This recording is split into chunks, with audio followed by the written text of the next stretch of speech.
Hey guys, Randy here with 4-Level Coach. We help builders and remodelers to scale their business, create fortunes with a whole lot more freedom.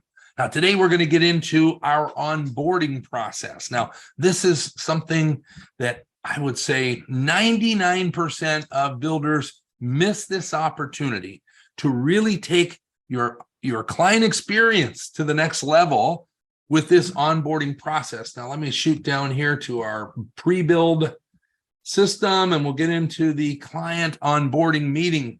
And so, guys, this is an SOP. Why is it an SOP? Because we need to structure our business. We need to systematize. We need to create consistency with what we do.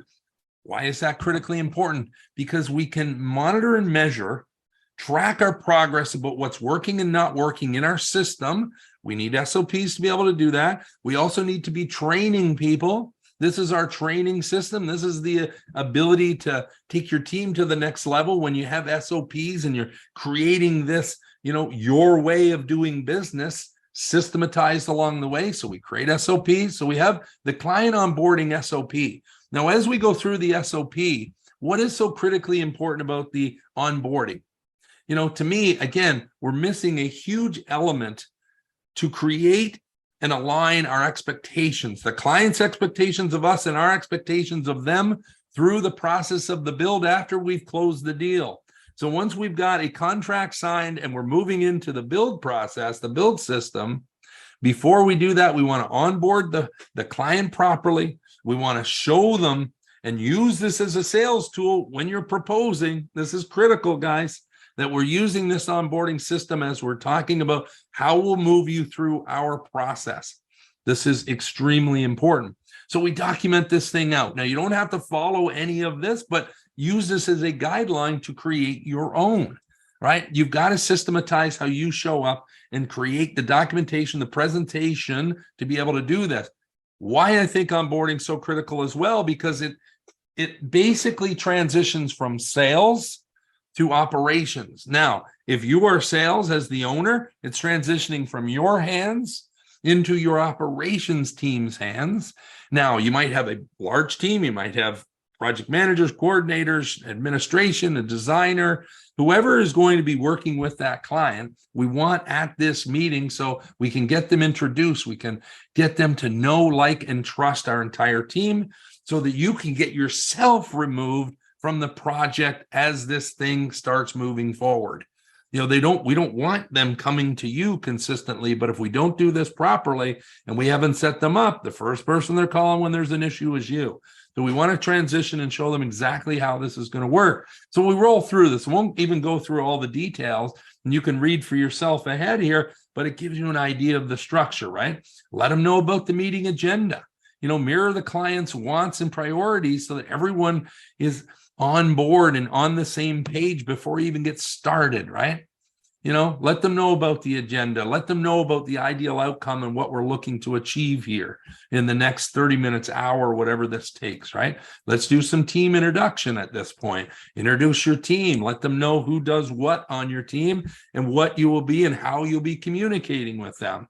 Introduce your software at this point. Show them. Actually, bring it up on an iPad. Have them in your office. Bring it up on a screen on the wall. Go through the software and show them the portal that they'll be involved in, whether you're using a co-construct, Builder Trend or Job Tread. Whatever software you're using, walk them through it and show exactly how they're going to be using this moving forward. Walk them through your schedule. Show them where you're at now, what your expectations are. Don't have to give them every detail of the schedule. Just give them, these phases, right? Explain the phases moving forward so they get a bit of an understanding of how this will progress. Because remember, they don't have a clue at this point, and they're going to cause you a lot of problems moving forward, asking you a lot of questions that you can deal with right now, right? So let's set the table. Let's create this experience for them that blows their mind before you start the build, right? Initiate the selections process if you haven't already done that in your pre-build. Some do it in the pre-build, some may not. Get into your selections and how you're going to do that, whether you use your software or some form of spreadsheet to do that. Show them the process, right? And again, we said you may do this before a contract sign. So wherever you are in this process, use this as a guideline, not something black and white. Change orders. Talk about change orders at this point. Why not, when we onboard, talk about this is our process. We know for sure that you're going to have some different ideas. You're going to want to change some things along the way. This is our process to do that. Show them that you're systematized and processed, and you've got your business built together here, right? It's very dialed in, and you're proving that right now, right? You talk about budget variances, timelines, the implications of changing things and what that might look like to the schedule. Refer to these things. Talk about billing and payment process, right? What your expectations are of getting paid, how that's going to work. And I mentioned earlier, I just touched on this. Explain your communication process. Now, again, you may not have a communication process, but you should. This is forcing you to create a process. Say, how do we communicate? What would we communicate? How would our communication process work? Think of the who, how, when, and why we're communicating. What are we using? How are we using our software to communicate? Who are the different people, like we mentioned earlier, your PM, coordinator, administrator, and maybe designer? Who are they communicating with? How do they communicate? When would they be communicating with these different people along the way? And then the why must be in the system. So have them understand the importance of everything rolling through your software so that you can have a track on communication throughout the process, right? Now, let's talk about expectations. This is critical, most important, I think. In fact, this eliminates, I'm going to say 90% of the issues that come up on a job site can be eliminated with a proper onboarding process, right? Expectations of the builder and the client, right? So expectations, this is give them a little construction education before you get into this, having them understand how this works and what likely is going to happen and your responsiveness to that, right? So what are the builder expectations, right? Your expectations they can have of you is to build and manage a project. Again, this will be your own stuff here, right? But what are they? What should they be, right? How do we leverage that? How do you explain that to them of the expectations they should have of you moving forward? What are you going to honor and stand up to? What is your team built to develop and do for them, right? This is so important. It's so critically important, right? Being proactive and responsive, consistent and open, transparent communication. How you do that, the selections in your schedule is going to be clearly laid out. You can expect that from us, right? Minimum, we have weekly logs. Some will do daily logs. I love daily logs, but at least weekly logs that they can expect the weekly log done and how you do that. You can expect having change order in the software. You can expect that we'll follow that system, right? Being timely, kept on schedule, or at least the schedule up to date as it shifts and moves during, and why we educate the client about schedule changes and how that will move. But let them know that you will communicate, you will keep that schedule up to date. You can expect that of us. Now, once we've laid out our expectations, what's next? Of course, what do we expect of the client? And this is where we get an opportunity to be very clear up front what we need from you to get this build done properly for them, right? It's the selections made on time. It's invoices paid promptly, right? You've got a slew of subcontractors that are going to be paid. They need to be paid on time. We need your money on time so we can keep this project moving, right? So whatever agreements that you've made and terms that you've agreed on, that has to be followed, right? So we expect that of you. This helps when we have money issues down the road that we've already gone through this, right? We've been very clear about the expectations that we've made and we've agreed to along the way here, right? So when site visits are going to be done and how do you deal with unscheduled site visits, right? How are they showing up? What safety do they need to, be aware of and made aware of? What do they have to follow, right?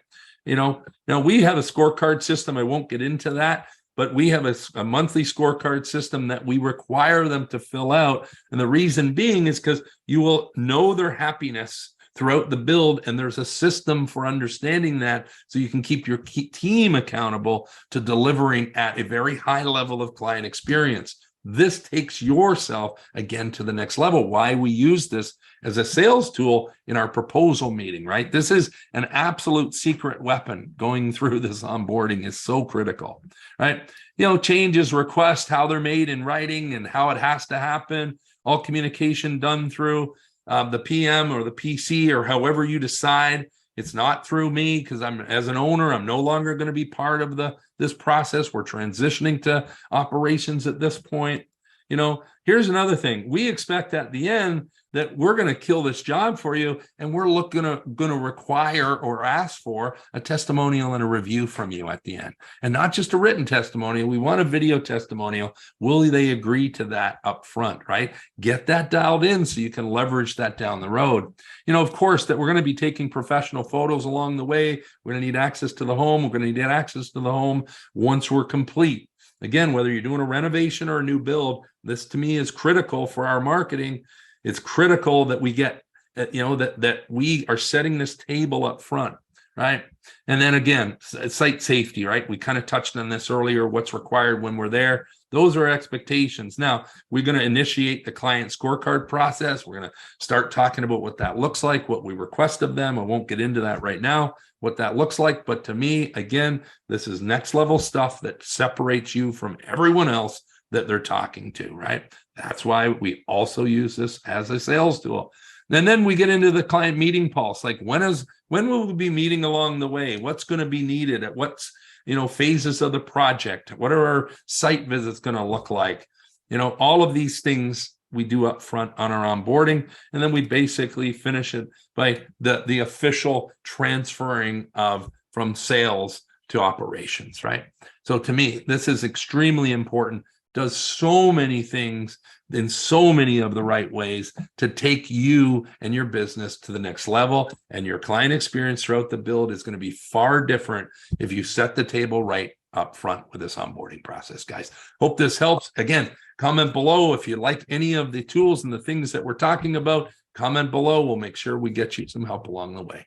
Cheers, guys. If you want access to more tips, tools, strategies, insights, and podcast episodes, don't forget to subscribe to our channel. If you want to learn more about our program and get exclusive access to the video vault with all of the systems, SOPs, templates, tools, agreements, spreadsheets, and checklists, head over to our website at 4levelcoach.com. That's the number 4levelcoach.com/program.